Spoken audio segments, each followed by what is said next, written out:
जी नाज़रीन, welcome back. जैसे हमारी इस मौजू पे बात हो रही थी कि अब तो ड्रामे भी ऐसे बनना शुरू हो गए हैं जिसमें औरत का बहुत एहतसाल और एक तजलील और डोमेस्टिक वायलेंस और इतना एक अजीब सा कॉन्सेप्ट आ गया है। इसीलिए हमने बात करने के लिए अब हम लेंगे आलिया इमाम, जो एक मशहूर डायरेक्टर भी हैं और एक्टिंग भी करती रही हैं। अस्सलाम वालेकुम आलिया। अस्सलाम वालेकुम उस्मा, क्या हाल है? हेलो इस्लामाबाद। हेलो इस्लामाबाद से आपकी तरफ भी। अच्छा आलिया, अभी जैसे आपने पहले हमारी कन्वर्सेशन शुरू हुई और जैसे अभी सारा कुछ मामला एक चल रहा है 8 मार्च के हवाले से, जैसे हमने बातचीत की कि जिसमें ज़्यादातर तो ये है कि ठीक है एक माइंडसेट पीछे आदमी का भी है, औरत के साथ भी जुल्म कर रही है, मगर ये आप लोगों ने ड्रामे किस तरह के बनाने शुरू कर दिए हैं आप? इसको उस्मा पॉजिटिव भी लिया जा सकता है कि बिना औरत के आपकी स्क्रीन बिल्कुल बिल्कुल फारिग है, मतलब बिल्कुल उसकी कोई अहमियत ही नहीं है, वो जीरो हो जाती है औरत से। बिल्कुल। अब सिर्फ सवाल ये पैदा होता है जब आपको ये अहमियत पता चल गई है कि औरत के बगैर, जैसे वो कहते हैं ना, वजूद जन से है तस्वीरें कायनात पे रंग, इसी तरह हमारे टीवी में भी जो रंग है ना वो खवातीन से है। खवातीन वो शेड्स जो अब दिखाए जा रहे हैं, मैं खुद दिल से उनको नहीं मानती। अभी इससे पहले जो नौशाबा ने नरेशन दे दी है ना आलिया, अब वो चेंज होगी ये सूरत हाल, इसलिए हमने इस शेर को वहीं पे अब क्लोज कर दी है। मैं आलिया की ही बात आगे लेके चलूंगी। सादिया, मैं आपसे पूछना चाहूंगी कि जैसे आलिया ने अभी कहा है, क्या आप मुत्तफिक है इस बात से? देखिए, मैं इसमें थोड़ा सा, अगर मैं ज्यादा इख्तलाफ तो नहीं करूंगी, थोड़ा सा इस तरह से करूंगी। जो चीज इन्होंने बिल्कुल सही कहा है कि बिल्कुल ये लोग वही दिखाएंगे जो हो रहा है, आई एग्री। मगर मैं सिर्फ ये कहूंगी, अगर ये थोड़ा सा ट्विस्ट मारे और इसको ये थोड़ा सा इखलाकियात की बेस पे कि देखिए हो तो ये रहा है, लेकिन क्या ऐसा होना चाहिए? बिल्कुल। देखिए, मैं सारे ड्रामाज के साथ तो इख्तलाफ नहीं करती, लेकिन कुछ ड्रामाज में इस कदर, आई एम सॉरी टू से, फिर से माजरत के साथ, इखलाकियात की, जिसको कहते हैं ना, तीथरे उधेड़ दिए जाते हैं। बिल्कुल ठीक है, वो इस हद तक दिखा दिया जाता है कि जिसके जहन में वो चीज नहीं भी आनी ना। मेरे सिर्फ कहने का मकसद ये है कि ड्रामा का मतलब फैमिली ड्रामा, बड़ा छोटा बच्चा हर कोई देख रहा है, हमारी यंग जनरेशन देख रही है और स्कूल कॉलेज जाने वाले बच्चे देख रहे हैं। वो जब देखते हैं तो उनके जहन में भी वो कॉन्सेप्ट, और वो ख्वातीन जो घर बैठी हैं, फिर से मैं कहूंगी वो ख्वातीन जो घर बैठी हैं, ये आजकल क्या आ रहा है, घर में बीवी भी रखी है, बाहर अफेयर भी चलाना है, और घर में जो बीवी जो ऑलरेडी इन्वॉल्व हो रही है उस चीजों में, घर की मासियां, आप यकीन करें, घर की मासियां जो कभी सोच भी नहीं सकते थे ना, वो भी कहती है जी हुन घर दे मालिक दे नाल ही कोई चक्कर चला लिए तो असं अमीर हो जावांगे। आलिया, आप कुछ कहना चाह रही थी? This is true. ये किसी हद तक बिल्कुल ठीक कह रही हैं कि कुछ आइडियाज भी हम लोग दे रहे होते हैं अपने ड्रामे की, जिनकी तरफ लोगों का आप लोगों का ध्यान नहीं। मुझे इजाजत देंगी? जी जी नौशाबा, प्लीज प्लीज। नहीं बोलें आप प्लीज। हाँ, मैं थोड़ा सा इसको एड अप करूंगी। पहले आलिया को मेरा सलाम, हमारी बड़ी फेवरेट है। वालेकुम अस्सलाम नौशाबा। जी जी, मैं देखिए थोड़ा सा इस चीज को हम बड़े स्पेसिफिक हो रहे हैं। बात यह है कि जिस वक्त हम बात कर रहे हैं, इस वक्त सोसाइटी हो रही है ग्लोबलाइज्ड। मैं हमेशा कहती हूँ कि हम एक 5th जनरेशन हाइब्रिड वॉर का शिकार है। हम इसमें सिर्फ ड्रामे बेचारे को कसूर नहीं ठहरा सकते ना। हम सिर्फ ये नहीं कह सकते, क्योंकि हमें हमारे जो मर्द हैं उनको घर के अंदर वही मॉडल चाहिए जो वो इंटरनेट पर देख रहे हैं। उसमें पाकिस्तानी ड्रामा नहीं है। अभी तो एक्सेसिबिलिटी पूरी दुनिया है। उनको हॉलीवुड स्टार चाहिए, उनको शेफ भी घर में चाहिए बीवी की शक्ल में, उनको किरदार भी चाहिए बीवी की शक्ल में। अभी तो औरत क्योंकि मुआशी तौर पर मर्द की मदद कर रही है, तो वो बर्डन भी औरत के ऊपर आ रहा है। फिर उसको एक औरत के ऊपर चैलेंजेस और प्रेशर इस वक्त ज्यादा है, क्योंकि उसने अपने आप को एक किरदार में भी प्रूव करना है, तालीम में भी प्रूव करना है, उसने अपने आप को देखने में भी फिट रखना है। तो इसलिए मेरे ख्याल में बच्चियां प्लास्टिक सर्जरी पे जा रही हैं। बच्चियां क्योंकि वो दिखाएगा रात को, अगर वो वैसे दिखेगी नहीं तो इसका सारा ब्लेम हम ड्रामे पे नहीं डाल सकते। ड्रामा है परसुएशन, ब्रेन की तरबियत होती है। जब 40 मिनट तक आप किसी चीज को कॉन्टिन्यूस देखते हैं तो वो तरबियत कर रहा है, मॉडलिंग कर रहा है हमारा मीडिया तरबियत। लेकिन मैंने कहा था आधी से ज्यादा माँ के पेट में हो जाती है। तो ये जो मर्द हम सोसाइटी में जिनको हम बहुत ब्लेम करते हैं, बिल्कुल करते हैं, है भी, हमारी मेल डोमिनेटेड सोसाइटी है, मगर क्या हम ऐसी माएं जो कि मर्दों की तरबियत कर रही हैं, क्या हम उधर तो कमी नहीं कर रहे? बिल्कुल नौशाबा, बिल्कुल। मैं आपकी इसी बात को आगे बढ़ाऊंगी कि आजकल की माओं को भी बहुत स्ट्रॉन्ग होने की ज़रूरत है कि वो अपनी बेटियों की ब्रॉट अप इस तरह करें कि ताकि वो आगे के हालात और मसाइल को देख सकें। उस्मा, जिस वक्त जायदाद की तकसीम होती है, जायदाद की तकसीम होती है तो माँ कहती है अपने बेटी को कि भाई के नाम पे सरेंडर कर दो। तो एम्पावरमेंट तो शुरू में ही औरत को फाइनेंशियल नहीं दे रहे हम ना, कि जायदाद में उसका हक। मैं आपसे बात कहना चाहती हूँ जी जी जी उस्मा, मैं यहाँ एक बात ऐड ऑन करना चाहती हूँ कि आपने एक जुमला बोला कि माओं को चाहिए कि बेटियों की तरबियत। मुझे तो अव्वलीन तौर पर इसी स्टेटमेंट से ही इख्तिलाफ। अब दौर है कि अब हम माओं की आंखें खुल जानी चाहिए, आज के दौर की माओं की। इस वक्त तरबियत बेटियों से ज्यादा बेटों की तरबियत की जरूरत, जिसको हमने फॉर ग्रांटेड लिया होता है। गलत बात, गलत। यही बात बेटे को सिखाएं कि औरतों की इज्जत कैसे करनी है, बेटे को सिखाएं कि औरत को किस नजर से देखना है, बेटे को सिखाएं कि कुलीग साथ है तो उसकी कैसे रिस्पेक्ट करनी है, क्लास फेलो साथ बैठी है तो उसको किस निगाह से देखना है। ये तरबियत माओं को चाहिए बेटों की करें। ये कैसे हम कह देते हैं कि तुम क्या लड़कियों की तरह रो रहे हो? अगर बच्चा रो पड़ता है तो हम कह रहे होते तुम क्या लड़कियों की तरह रो रहे हो। ये गलत बात है। इंसान है लड़का भी, वो भी रो सकता है, उसे भी तकलीफ हो सकती है। उसको ये एहसास दिलाएं कि उतनी ही चोट तुम्हें लग रही जितनी एक लड़की को लगती है। बिल्कुल बिल्कुल। उसकी उतनी ही रिस्पेक्ट चाहिए जितनी तुम्हें चाहिए, उतनी एक लड़की को चाहिए।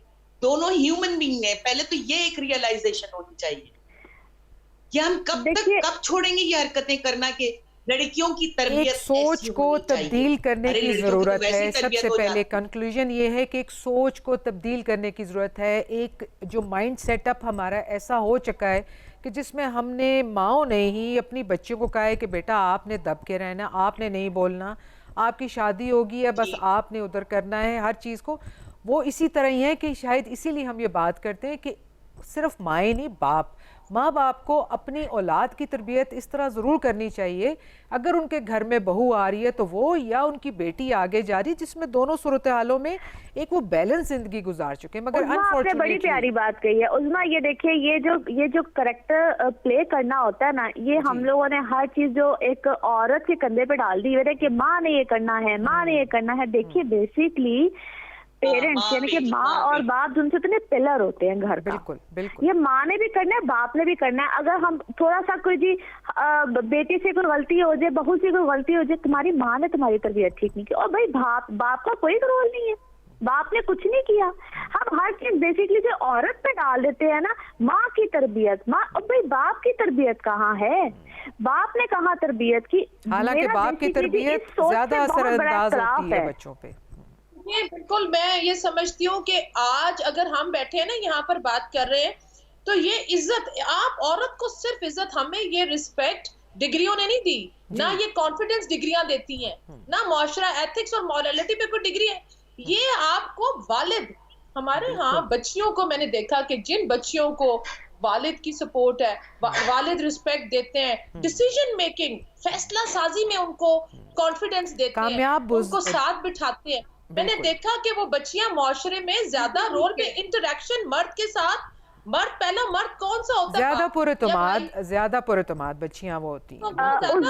आलिया और नुशाबा, मैं आप सब तीनों से मुखातिब हूँ, और मेरा ख्याल है इरफान साहब भी बहुत अच्छी तरह से मुझे जानते हैं। मैं आपको बड़े कॉन्फिडेंस के साथ कह सकती हूँ, मेरी तरबियत में मेरे वालिद साहब का एक बहुत बड़ा एक अहम किरदार है, और आज मैं जो कुछ भी हूँ मैं बड़े फख्र के साथ कह सकती हूँ, I am because of my father. मेरी वालदा भी शामिल हैं, लेकिन मैं अपने बाप की वजह से आज जो कुछ हूँ। और मैं भी आज एडमिट करूंगी कि अगर आज मैं कुछ भी हूँ तो मैं अपने वालिद साहब की वजह से हूँ, क्योंकि पापा हमें बहुत अप्रिशिएट करते थे। मैं खुद यही समझती हूँ कि मेरे वालिद खड़े हो जाते थे भाइयों से। तो आप बताइए कि हम जो ख्वातीन आज यहाँ बैठी हुई हैं, फिर बताइए कि जो ये एक माँ की तरबियत होती है वो कहाँ गई? अब आप बताइए, मैं क्या गलत कहती हूँ कि माँ और बाप दोनों दुरुस्त है। देखो सादिया, हमने अपने वालिद को अपनी वालदा की इज्जत करते हुए देखा है। अल्हम्दुलिल्लाह जी, आपने बड़ी प्यारी बात कह दी है। बिल्कुल आप सही कह रही हैं कि एक घर की घर का माहौल बहुत असरअंदाज होता कभी है। भी नहीं देखा ऊंची आवाज में वालदा से बात करते हुए, जी। उनको डिसीजन मेकिंग में वालदा को साथ देखी है। आपको पता है कि हमारा तो खैर ये सिस्टम ही बिल्कुल फ़र्क आ जाता है कि जहाँ पे जॉइंट फैमिली सिस्टम्स हैं या कोई आप किसी महफिल में बैठे हैं, तो अगर किसी आदमी ने अपनी बीवी के साथ ज़रा अच्छे तरीके से तमीज़ से बात की है तो उसके लिए क्या अल्फाज इस्तेमाल किए जाते हैं, वो भी आप लोगों को अंदाज़ा है कि हम लोग उसको क्या कहते हैं। हम लोगों की सोसाइटी में इनफैक्ट बैलेंस ये कहते जी वो औरत के नीचे लगा हुआ है और क्या, सीधी सीधी सी बात तो यही कहा जाता है। लेकिन देखिए ये किस कदर हाँ जी, ये तो देखिए मुझे समझ नहीं आती कि यहाँ पे जो औरत को दबाएगा तो कहते हैं हाय हाय हाय बेचारी पे जुल्म हो रहा है, जो इज्जत से बात कहेंगे तो कहेंगे हो बीवी के नीचे लगा हुआ है। किस कदर ये औरत यानी कि ये माशरा किस कदर वो कहते हैं इसमें एक म्याना रवि नहीं है, और यही अफसोस का मकाम है, अफसोस का मकाम है।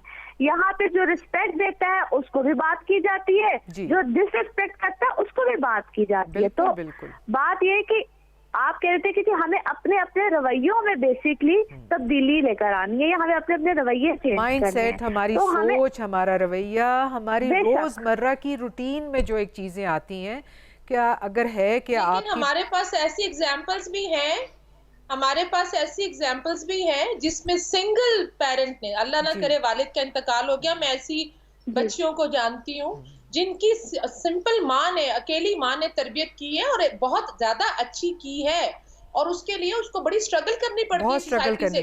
मगर हम ये नहीं कह सकते कि हम औरत, जिस वक्त मैं समझती हूँ औरत से स्ट्रॉन्ग कोई चीज नहीं है, औरत से ज्यादा बहादुर कोई चीज नहीं। मैं बल्कि आप तीनों से एक सवाल करूंगी। इकबाल कासिम शाहीन मर्द नहीं है, इकबाल के शाहीन और वो खुदी और वो मैस्लो की सेल्फ एक्चुअलाइजेशन, ये जो सेल्फ कॉन्सेप्ट हम खवातीन को जाती तौर पर भी हमारी बच्चियों को देना, ये कौन देता है? खुद से भी, मुआशरा, घर वाले, और फिर बाहर सोसाइटी। अभी सोसाइटी से प्रॉब्लम्स आ रही हैं, मगर हमें अपने आप को खुद ही इसको लेकर आगे चलना है और मनवाना है। मगर एम्पावरमेंट, तालीम, empowered with finance, empowered with character, किरदार साजी के ऊपर भी किरदार साजी की बहुत अशद जरूरत है। यूनिटी क्या आप सोशल मीडिया पे भी देखते हैं? मैं एक और यहाँ पे बात कहूंगी, मैं ऐसी ऐसी बच्चियों को भी जानती हूँ जिनके वालिदैन सिर्फ इस वजह से शादी नहीं कर पाते हैं कि वो बच्चियां अपना अपना घर चला रही होती हैं। आप यकीन कीजिए मैं ऐसी बच्चियों को भी जानती हूँ। बेशक। और वो कितनी उम्र, बेटे से ज्यादा बेटी माँ बाप का ख्याल करती है। बेशक बेशक। ज्यादा जो ओल्ड होम्स में भी छोड़ के आते हैं, बेटे छोड़ के आते हैं, बेटियां नहीं छोड़ कर आती, ये भी एक फैक्ट है। छोड़ती हैं। जी बिल्कुल सही है। मगर मेरा आप तीनों से, आलिया आपसे, नौशाबा आपसे, सादिया आपसे, मैं अलग अलग एक ही सवाल करूंगी कि मुझे बताएं कि औरत को सनफ़े नाजुक क्यों कहा जाता है। हालांकि जैसे भी नौशाबा ने भी कहा कि इससे ज़्यादा एक स्ट्रॉन्ग औरत नहीं है जो एक मल्टीपल चीज़ों पे इतना काम करती है, उसकी रिस्पॉन्सिबिलिटीज़ एक घर से लेकर दफ्तर तक अगर वो जाती है तो उसमें भी उसका एक मकाम होता है एक हर चीज़ का। जब वो घर आती है तो वो उसने अपने बच्चों को भी देखना है, उसने अपने हस्बैंड को भी एक टाइम देना है, उसके साथ अपने ससुराल वालों के साथ करना है, तो फिर भी औरत को सनफ़े नाजुक क्यों कहा जाता है? मैं सबसे पहले आऊँगी आलिया आपकी तरफ इस सवाल के साथ।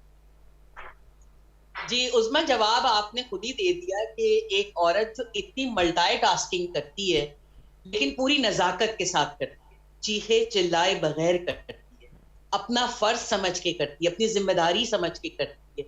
नजाकत यही है ना कि आप किसी पे जताएं नहीं, अगर आप उसकी खिदमत कर रहे हैं, आप फर्ज करें आप अपने पेरेंट्स की खिदमत कर रहे हैं या सास ससुर की कर रहे हैं, या अपने बच्चे के स्कूल से आने के बाद उसकी टेक केयर कर रहे हैं, खाना टाइम पे हो जाए, होमवर्क टाइम पे हो जाए, और फिर वो सो भी टाइम पे जाए ताकि सुबह स्कूल जल्दी जाए। या अगर आप ऑफिस में, तो जो नजाकत हमारे कामों में खवातीन के नजर आती है वो मर्दों की नहीं नजर आती। हम मिजाज के भी नाजुक होते हैं लेकिन मल्टीटास्किंग में हम सबसे आगे होते हैं। जो इन्होंने कहा ना कि शाहीन और वो खुददारी और वो ये सब चीजें वाकई खवातीन में इस दौर में तो मुझे ज्यादा नजर आ रही, बल्कि हमेशा ही नजर आई है। अब जरा सोशल मीडिया की वजह से उजागर ज्यादा हो, क्योंकि वो आपका राइट हैंड।